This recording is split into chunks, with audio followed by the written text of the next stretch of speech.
今次影片會講解點樣喺 N8N 入邊自動地去做一個 SEO 分析 report。我身邊有好多朋友係做 SEO 㗎啦，咁佢哋可能每個星期或者每個月都要交一個 report 俾佢哋嘅客戶嘅。咁平時可能每一個客戶每星期要花半個鐘去做一個 report 啦。咁點樣透過 N8N 去自動地做到呢件事情呢？我哋做 SEO 分析就要去睇 Google Search Console 嘅data 啦，咁喺 N8N 入邊咧係有第三方嘅節點提供咗 Google Search Console 嘅，咁你 search Google Search 啦，就會揾到呢個工具啦。咁你第一次入嚟嘅話咧，你係需要撳安裝，咁你安裝完之後咧，你就可以使用呢個工具噶啦。嗱，安裝完之後，你需要授權嗰個 account 啦。當連接咗你個 Google Search Console 之後咧，你就可以喺 N8N 入邊獲取嗰個數據噶啦。嗱，佢內置咧係有4個功能。第一個功能咧就係列出你喺 Google Search Console 入邊你擁有嘅網站啦。嗱，而我哋最主要咧就係用第2同埋第4個，就係攞啲數據出嚟啦。咁第4個呢個咧主要嘅分別就係佢可以比較2個日期嘅數據。嗱，簡單嚟講就係等於你平時喺 Google Search Console 嗰度，你喺左上邊你可以去選擇你睇翻幾耐嘅日期啦。例如而家咧我就係睇緊過去28日嘅數據，你都可以比較嘅。例如我撳 More 撳 Compare， 咁而家咧我就係比較緊呢一個月相比起對上一個月嘅數據嘅落差啦。嗱，呢一種比較嘅方式咧，亦都係可以透過 API 嘅方式去攞數據落嚟嘅。嗱，而家我翻去 N8N 呢度啦，喺度咧你會見到咧我使用嘅咧就係比較數據啦。以我自己為例，我係會想睇下今個星期相對上一個星期嘅成效表現啊嘛。例如某一隻關鍵字有冇多到流量或者少咗點擊。另外我就係想睇我某一頁嘅頁面佢嘅流量係多咗或者少咗等等等等。而家我打開呢一個節點，你會睇到入邊嘅設定呢十分之簡單嘅，就係你選擇睇幾耐嘅數據啦。咁喺度呢，我就睇過去7日，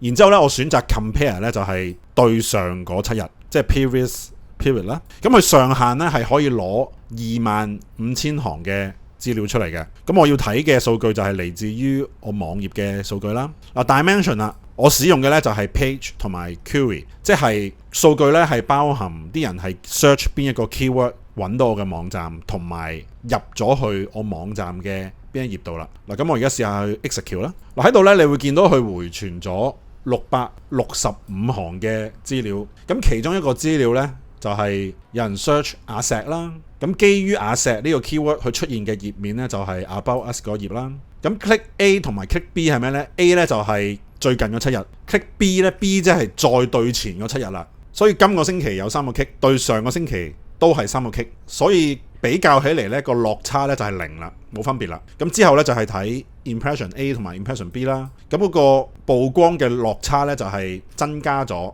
15次曝光，跟住就會睇到點擊率啦，睇到嗰個排名。嗱，呢一啲咧就係你透過 API 可以回傳翻嚟嘅數據內容啦。嗱，跟住落嚟喺度咧，你會見到我增加咗一個 step 咧，就係使用程式碼去整理呢一啲數據嘅。嗱，我原本咧係冇呢一個 step 嘅。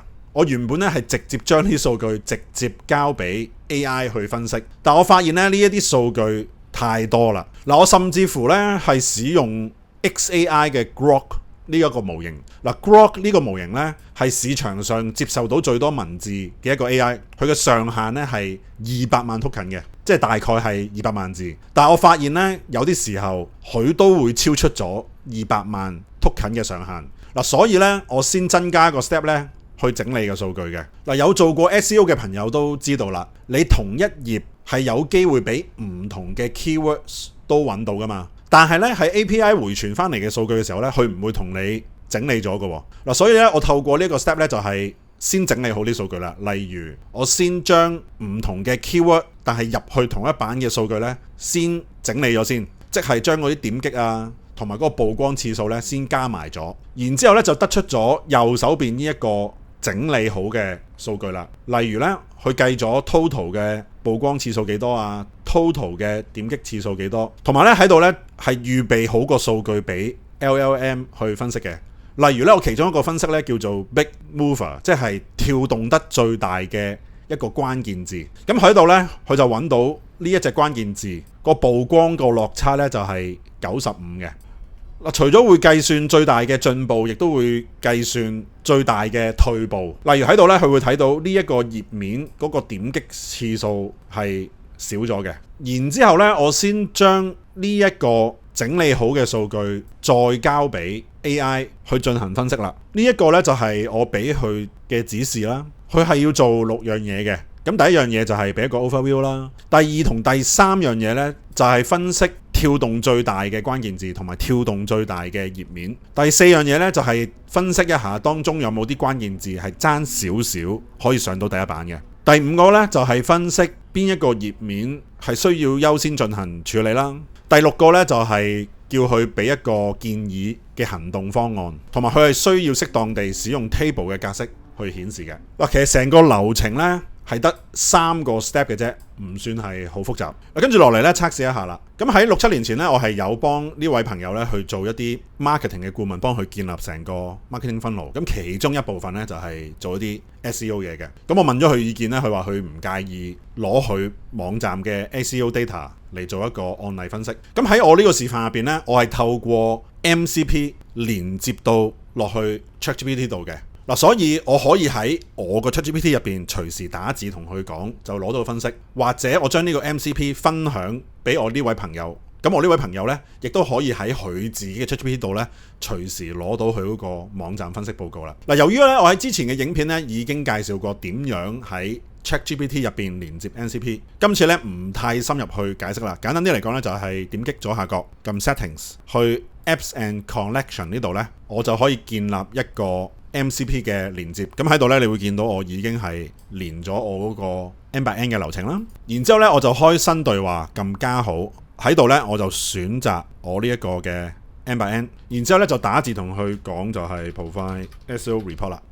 以現實嚟講，但凡喺 ChatGPT 入邊要連接第三方數據嘅話呢，佢都係需要用戶去批准嘅。咁我而家撳批准啦。跟住而家我翻去 N/N 流程入邊撳 execution 呢度，喺度咧你會見到喺20秒之前咧就運行緊呢一個 automation。呢一次嘅 automation 咧就係頭先剛剛喺 ChatGPT 嗰邊去執行噶啦，咁已經完成咗啦。全程咧大概係用咗30秒嘅時間嘅。咁我而家翻去 ChatGPT 度啦，咁個 report 咧已經係做好咗啦。喺度咧整體嚟講，見到佢今個星期相比起上個星期個點擊少咗啦，個曝光次數亦都少咗。